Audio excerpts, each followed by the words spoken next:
High viewers, రీసెంట్గా యావత్ దేశం ఉలిక్కి పడేటువంటి ఒక ఇష్యూ ఏదైనా ఉందంటే పశ్చిమ బెంగాల్లో జైళ్ళల్లో ఉన్నటువంటి మహిళా ఖైదీలు గర్భవతులు అవుతున్నారు, పిల్లలకు జన్మనిస్తున్నారు. మహిళా ఖైదీలు ఉండేది మహిళా జైలుల్లో, లేడీస్ జైలు. అక్కడ ఉండే అధికారులంతా కూడా ఆడవాళ్ళే ఉంటారు, మగవాళ్ళు ఉండకూడదు. మరి గర్భవతులు ఎలా అవుతున్నారు ఏంటి అన్నప్పుడు ఇక అమికస్ క్యూరీ వచ్చేసి ఒక నివేదిక కోర్టుకి ఇచ్చినారు.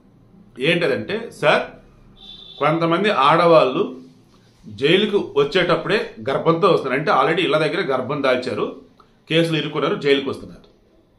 అలా కొంతమంది ఈ 4 ఏళ్లలో 62 మంది పిల్లలకు జన్మనించడం అని అంటున్నారు కదా, అందులో కొంతమంది పెరోల్ మీద కూడా బయటికి వెళ్ళొచ్చున్నారు. సో పెరోల్ అంటే తెలుసు కదా, కొన్నాళ్ళు ఇళ్ళకి వెళ్తారు, తర్వాత మరలా జైలుకి రావాల్సి ఉంటుంది. సో వాళ్ళు ఇళ్ళకి వెళ్ళినప్పుడు అక్కడ వాళ్ళు గర్భం దాల్చారు. ఎక్కడ కూడా ఏ జైలులో కూడా మహిళలకు సంబంధించి పురుషులు అన్న వాళ్ళు ఉండరు. ఒకవేళ హెల్త్ ఇష్యూస్ కనుక వచ్చినా మహిళా వైద్యులు లేడీ డాక్టర్ లేక పురుష వైద్యులు కనుక వచ్చినా ఈ పురుష వైద్యులతో పాటు మహిళా గార్డు ఉంటారు. ఒక్క మహిళ దగ్గర కూడా ఒక్క పురుషుడు కూడా వెళ్తానికి స్కోప్ లేదు. మహిళా జైలులో మొత్తం మహిళా సిబ్బందే ఉంటారు.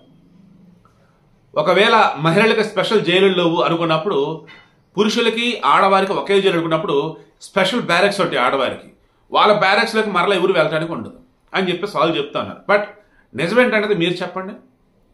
జైలులో ఉన్నటువంటి ఆడవారి మీద లైంగిక దాడి జరుగుతున్నాయా లేదా మన దేశంలో?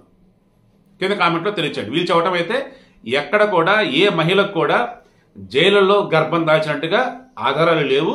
వాళ్ళు ఆల్రెడీ గర్భంతో వస్తున్నారు, లేదా ఇళ్ళకి వెళ్ళినప్పుడు పెరోల్లో మీద వెళ్ళినప్పుడు అప్పుడు గర్భం దాల్చుతారని చెప్పేసి అంటున్నారు.